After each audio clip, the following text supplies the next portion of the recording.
What's up, my boomers? It's me, Melanie Mac, here on my new channel, Melanie Mac Go Boom. Thank you all so much for hanging out with me today. I'm really excited because I just hit 25,000 subscribers on here as of later yesterday. So, we did it! Like a quarter of a way to 100,000. I think once I reach 100,000 subscribers, that's going to be completely mind-blowing. So, we're on our way. It's funny, like this channel gets more views, dramatically more views than my main channel does. It just shows how broken YouTube's system is. So if you do have an old channel, like if you're a content creator yourself and you have an old channel that you've just been struggling with, okay? There's two different ways to look at it. Either you got to work on making your content better, which I guess you could say I've done here because I'm on a more streamlined system. I'm more consistent, and I also stick with the whole format that I do, and I do find that these videos are probably more entertaining than like my Let's Plays and stuff like that in general. But there's that, and also it is also possible that your old channel could be broken. My old channel has all kinds of issues, so anyway, that's a whole other discussion. But for anybody who wanted some sort of encouragement, hey, maybe try a new channel and see what you can do with that. But also, you always got to look within and say, hey, how can I fix things? Oh, my goodness. I just see Mason Rudolph is trending. Oh, okay. I'm like a big Steelers fan. So I'm like, did we let him go? Did we let him go? But no, it looks like not. It's just people joking around about how Mason Rudolph is still here. I can't stand him. We have some elite quarterbacks in AFC. Why is Rudolph in that mix? Oh my gosh, don't even get me started. Okay, let me actually get back on topic here. So I want to talk about the participation trophy movement and how that's affected gaming, and that's why we are at where we are. Now, some of y'all know I've been complaining about a lot of AAA titles, especially Western titles, for a while now. I think that at first seeing, the fancy graphics, the fancy cutscenes, and a lot more of a movie experience, I think at first for a lot of us it was like, oh, this is neat, this is different. And then after a while, that has completely taken over gaming. And now we're at the point to where us gamers who like to play games the way they were originally intended, we like a challenge to overcome and that sort of thing, we're kind of we are seen as a minority now.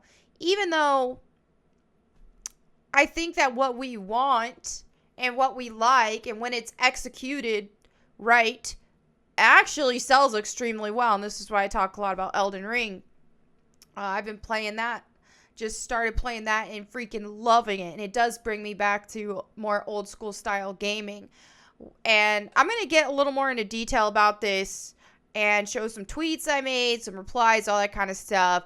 But before I do that, yeah, I have been very disappointed with the state of where gaming is. Not only the fact that they constantly, especially in the West, are trying to force some sort of agendas, force their own social justice movement on everybody, identity politics, this and that and the other. It's a constant thing that they're shoehorning into gaming. But even beyond that, the participation trophy group of people are definitely more catered to than anybody else. Now let me go ahead and dive a little bit deeper into what I mean by this. So I made this tweet last night because I was trying to go to bed and all I could think about was Elden Ring. It's kicking my butt, but I'm freaking loving it. Now, I said, playing Elden Ring makes you never want to play another AAA hand-holding glorified walking simulator with fancy cutscenes thrown in ever again. And that's completely how I feel, because so many AAA titles have just been so watered down into like a fancy, pretty packaged story experience. And for me, a lot of them, some of them I'll play once and never want to play them again or never even think about them again. Like, oh, that was a neat story, okay. And that's the extent of it. There's no depth. There's no substance to the actual gameplay. I didn't even particularly enjoy getting there. I just kind of zoned out and got to experience a good story. And even then, a lot of times the stories aren't good.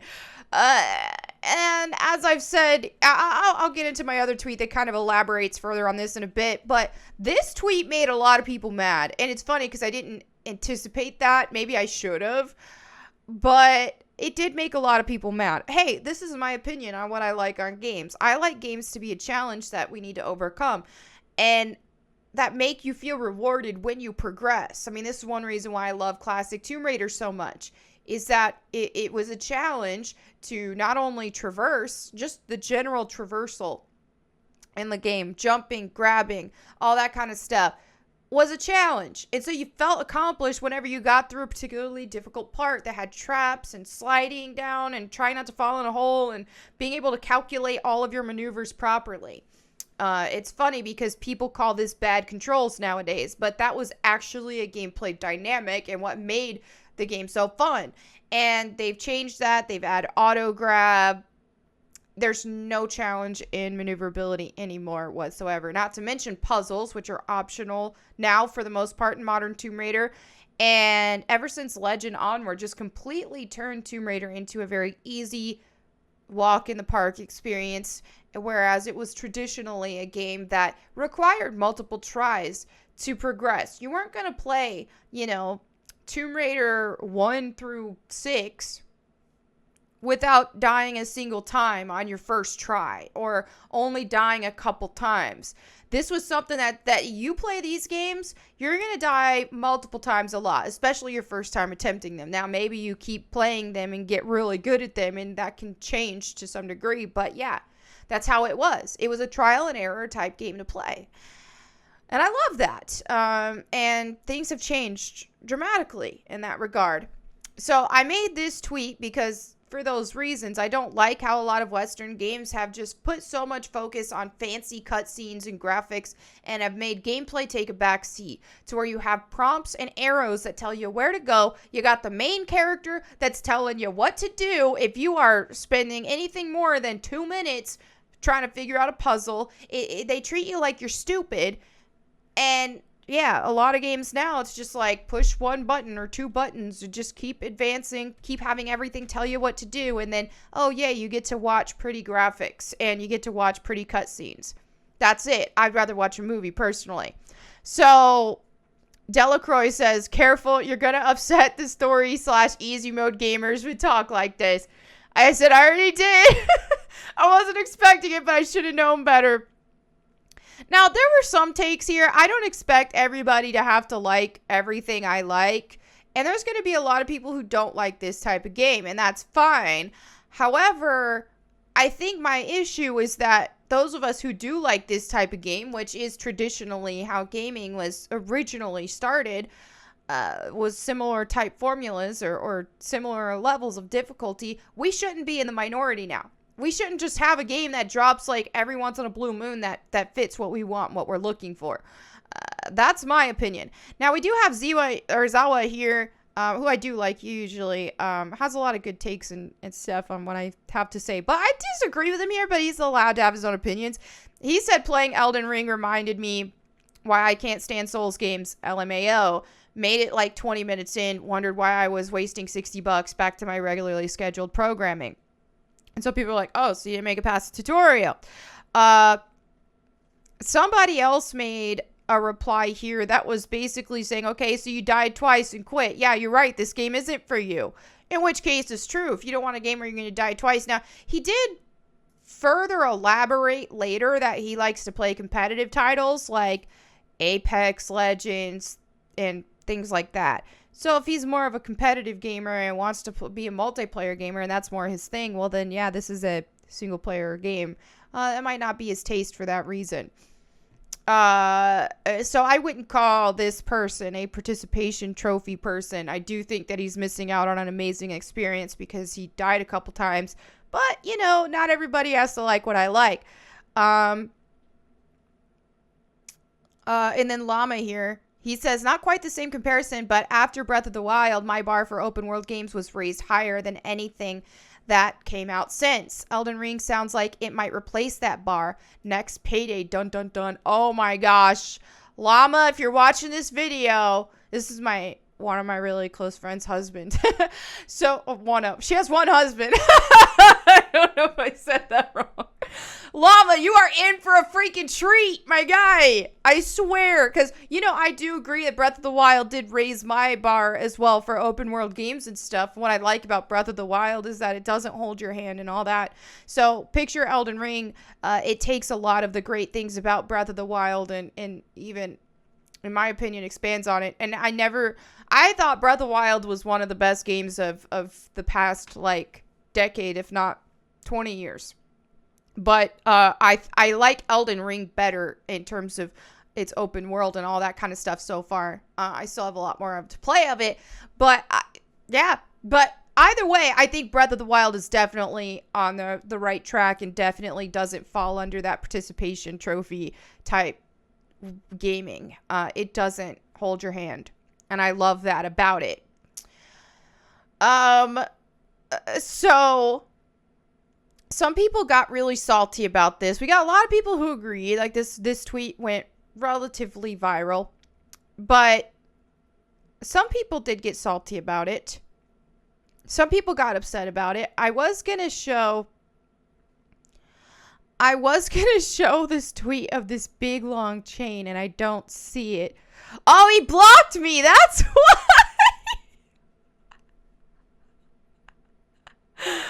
Hold on.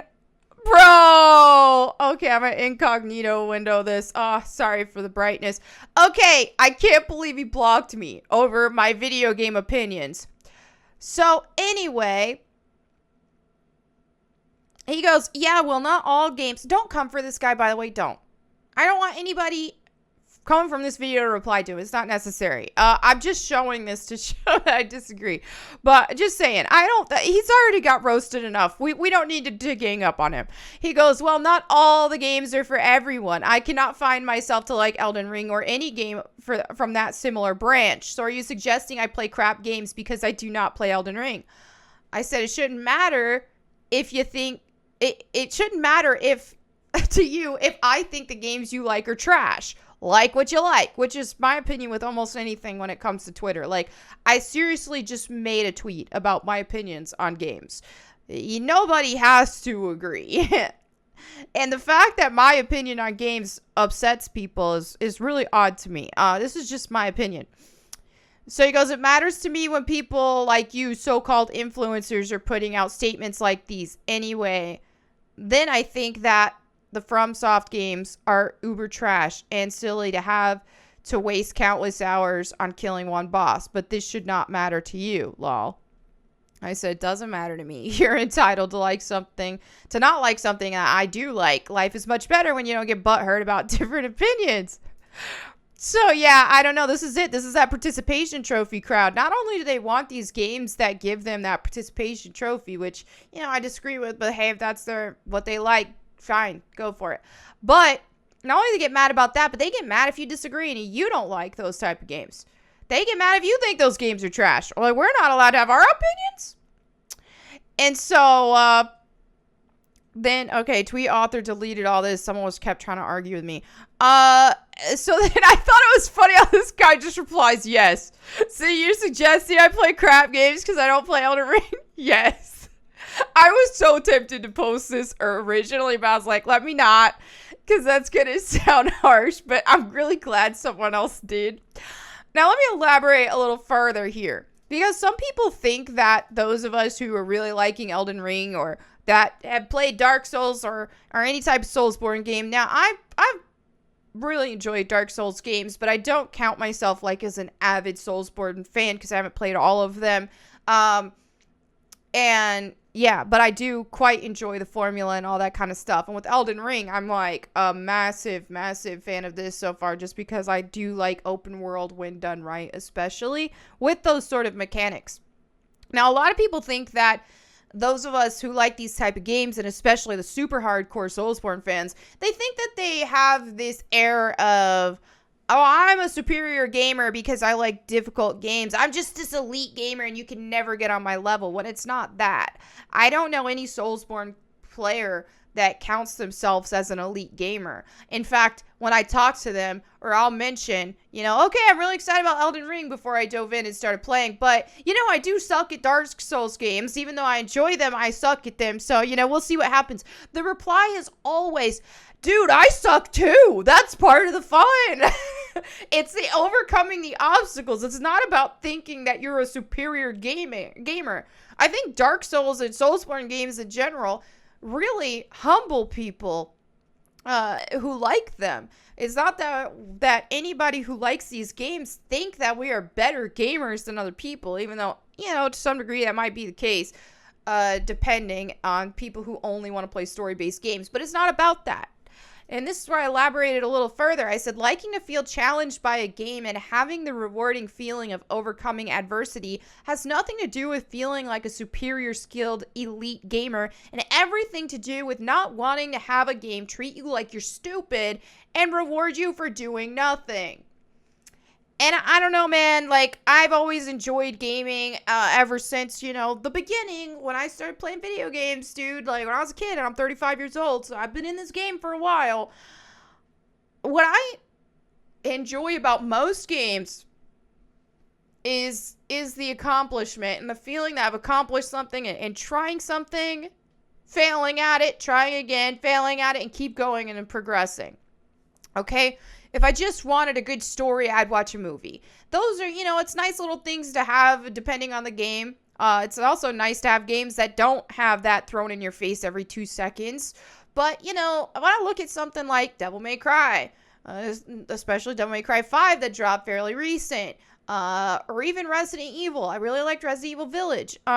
These games and Capcom, how they do now, I'm not talking about like the remakes, because I did have a lot of issues with Resident Evil 3 remake, but like Resident Evil Village, for example, or Devil May Cry 5, look at how those had really dynamic and fun gameplay. Now, especially when it comes to like Devil May Cry, the way that you play is huge, and there is a challenging aspect to it, even though it does have like different difficulty levels. So if someone doesn't want to deal with that, they don't have to. I personally like to have at least some level of difficulty. But what makes it great is that part of what makes the gameplay so great is that you do challenge yourself a lot. I mean, you also have like the scoring system of how you're executing your combinations and your moves and all that kind of stuff. Like you're getting a grade based on how you played. Your gameplay is graded, dude. It's like an assignment. And I love that because it makes you want to do better, and it makes you want to keep going, And I like that a lot. And so there are some fancy cutscenes thrown in and all that, but I feel like Devil May Cry 5 did it well, and I don't feel like they spam you with it. I don't feel like that's the only redeeming quality of it. Like a ton of Western games, now obviously Capcom isn't a Western studio, and that's why I like a lot of what they make, because Western developers suck. Most of them suck now. It's just how it is. And it's not that they're not capable, but it's just that they're producing these participation trophy type games. And I'm over it. To where it's like, okay, the redeeming quality is that they have a nice fresh coat of paint on it, that the graphics are good, and that the cutscenes are, pretty to look at. The only thing with that is that there's no substance to be had with that. So once you experience it the first time, then you're done. And I find with games like that, the gameplay is usually so stale that I'm just waiting to get past it just so I can see the story. And at the end of the day, it would be more worth it saving money to actually watch someone else play it on YouTube or something. It's not worth it. So there's no substance. And games need freaking substance, dude. Now, here we go. Rhino says, I seriously don't understand why some people always got to vilify others for their interest and find the worst possible scenarios as a reasoning for why they like what they like. And that's how I agree with that. That's a lot of what some of the backlash for people who like Elden Ring are getting. Or me saying this, or me sharing what I like and what I don't like. The fact that I even got backlash on this, me not liking a game that someone else's likes, why does that make them so mad? I don't know, man. I could talk about this for so long, and I've already gone like near 20 minutes, so I'm just going to leave it at this for now and go ahead and get into some comments. But yeah, I feel like this whole participation trophy era has got to stop. You guys should have games that you still should have game options, but they shouldn't be the majority. That's my take on it. Video games need to be video games. And how video games were intended to be. And we haven't seen much of that. And so, yeah, we'll see what happens. That's my opinion. All right, so let me go ahead and read some comments from my recent videos. So Javier says, Tomb Raider X Dark Souls makes a lot of sense because of the archaeological aspect to her. Would kind of bring it back to its roots in difficulty and exploration. And I've said this. Now, obviously, I think that if FromSoft, or obviously at FromSoft, but if a Tomb Raider game were made in a similar style as like FromSoft games, I do feel like it would go more to its Tomb Raider roots. A Dark Souls engine and formula with Tomb Raider skin over it would be more Tomb Raider than modern Tomb Raider is now. Okay? Now, if they're able to add more acrobatics and more of a platforming system that could go with it, but yeah, it just quite simply would be, and guns and all that. It quite simply would be more Tomb Raider than what modern Tomb Raider is. Obviously, you know, when it comes to, when I was playing Elden Ring yesterday, and I was in a catacomb, and I was scared of every little corner to turn, it brought me back to Tomb Raider days, old school Tomb Raider days, when Tomb Raider was actually Tomb Raider, where you were actually scared for every corner you turn. And it was difficult. And I miss that. And fantastical enemies, which we don't see that much anymore. I miss that. So, yeah, I would love it if Tomb Raider actually took a page out of Soulsborne's book and took some inspiration from that. I said this years ago. And people thought it was crazy, but I think they're actually starting to see now. All right, now this fandom overthinker says, I love Lara Croft. As a girl growing up, she was my icon. The 90s were goated. She was as iconic as the Spice Girls. The new Lara is bland, lifeless, and doesn't do anything for herself. She does it for her father. That's true. She does it for her dad to follow his footsteps or to help other people. It's a stark difference from classic Lara, who was very selfishly motivated and did what she wanted for her own interest and the thrill of it.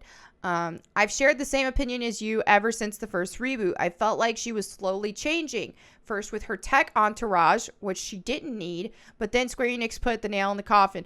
I agree with that as well. Adding that whole tech entourage, the movie started that, and then Crystal Dynamics incorporated that from Legend onward as well. It was stupid. It wasn't needed for Lara. Lara was always a loner type character. And Lara, wasn't... I feel like keep Tomb Raider in the 90s, man. Don't make Lara this super tech-savvy person. I feel like Lara Croft, if anything, a modern Lara Croft would probably not like technology because she is the type of character and person that likes to get her hands dirty and likes to, always, on the go. Always, hands-on approach to everything. And for that reason, she's not a nerd, dude. She wouldn't be a geek, a tech geek. And she wouldn't rely on technology.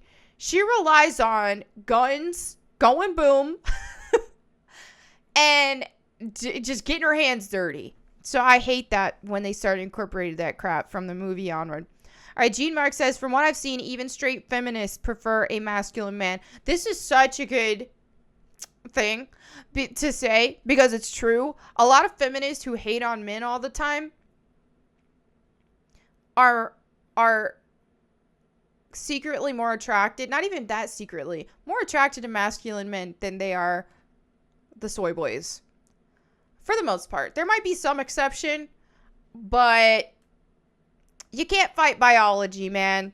You can't fight it. Most women are attracted to masculine men. Now, there's some sort of spectrum of it, of course, but that's just how it is. Just like most men who are attracted to women are attracted to feminine women. Again, there's some spectrum of it, You got your tomboys, you got your this, that, and the other. And when it comes to masculine men, you don't always have to be a lumberjack type thing, I like a guy who still likes video games or is a little geeky or something like that too. It doesn't have to be that full side of the spectrum. But at any rate, it's just that energy, that the way that one presents themselves, that sort of thing is...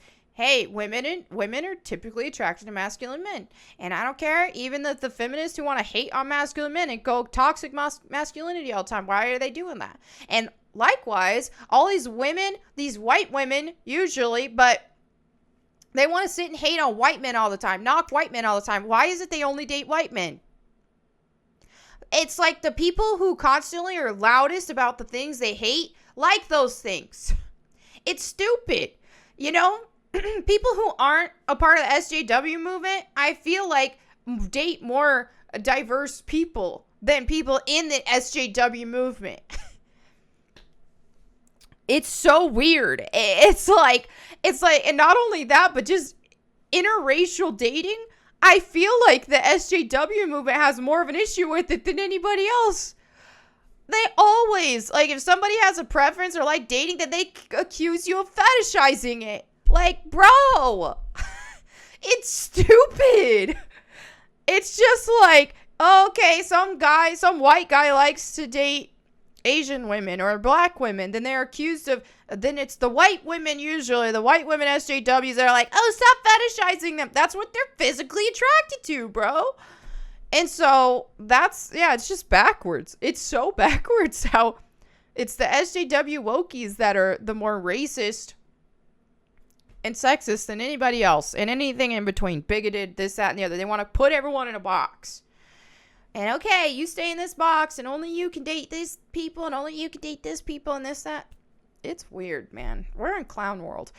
Right? Ray says, I picked a woman to play Lost Ark due to how good they look, and their dresses and outfits are so heckin' gorgeous.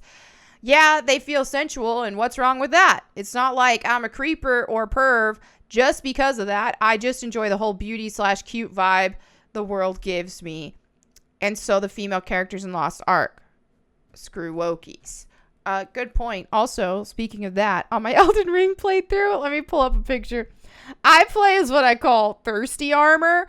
I took the shirt and helmet off of my dude. I play as a dude. I did try to make Lara Croft in it. I wish you could see that, but whatever.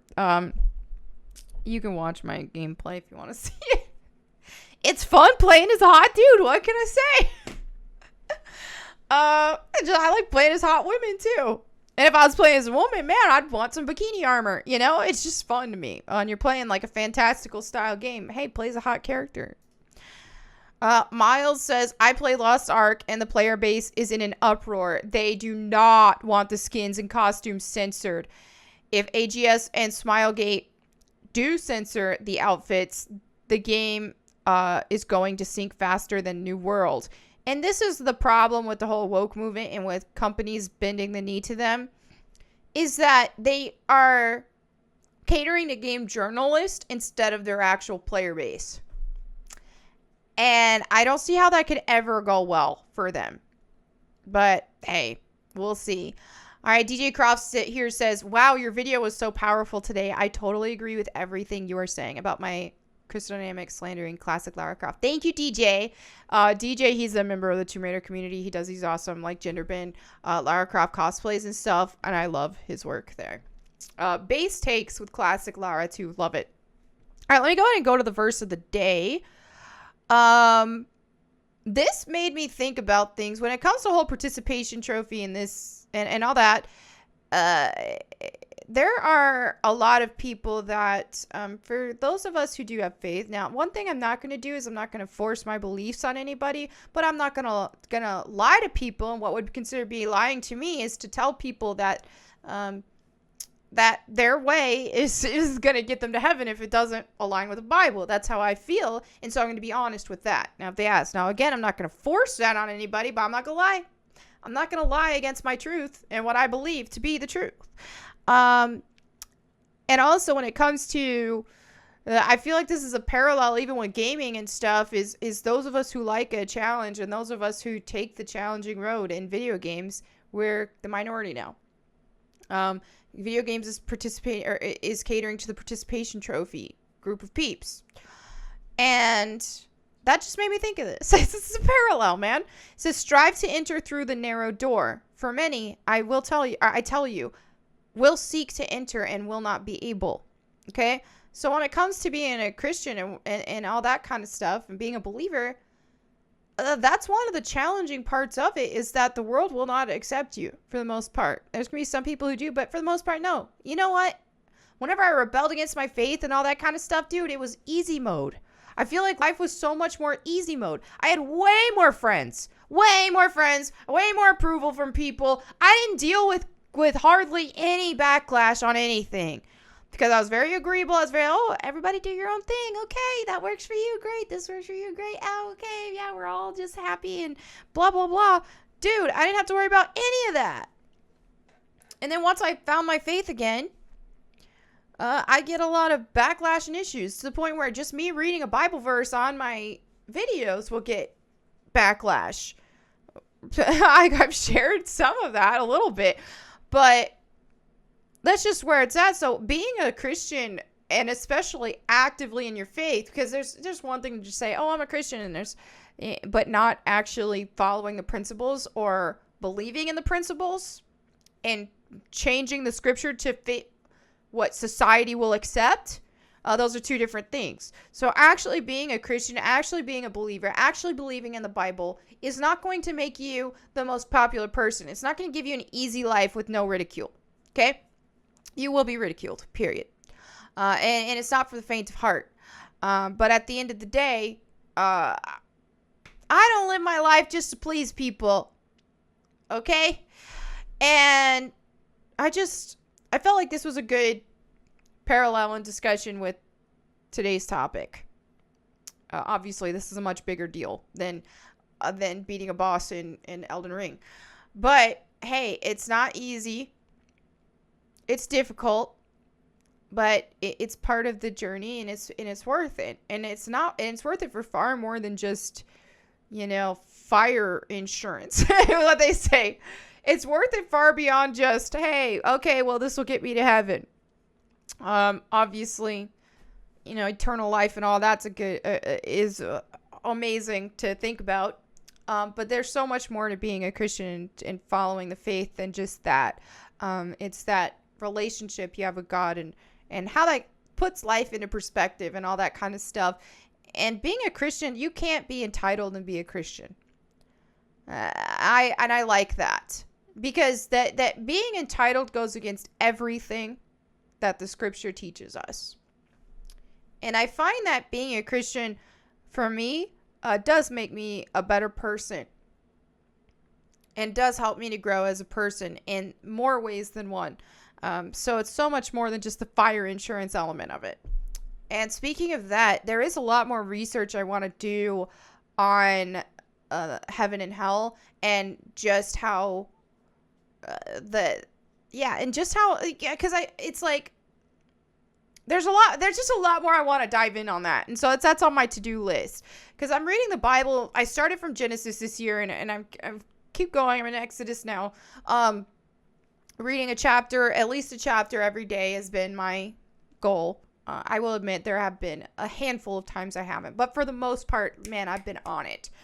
And I'm trying to read it from like a fresh lens where I'm actually taking the words seriously and not just going based off of what I was always taught in Sunday school or something.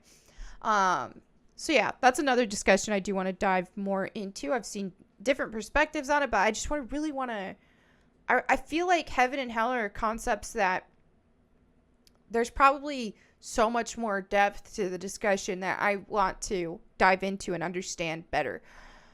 So that's what I'm going to work on. But anyway, I'm trying to make this video not ridiculously long. I noticed my videos have been longer lately, but it's just, I got a lot to say. So anyway, I hope you guys enjoyed this video. Thank you all so much for watching. I'll catch you tomorrow. And in the meantime, go boom.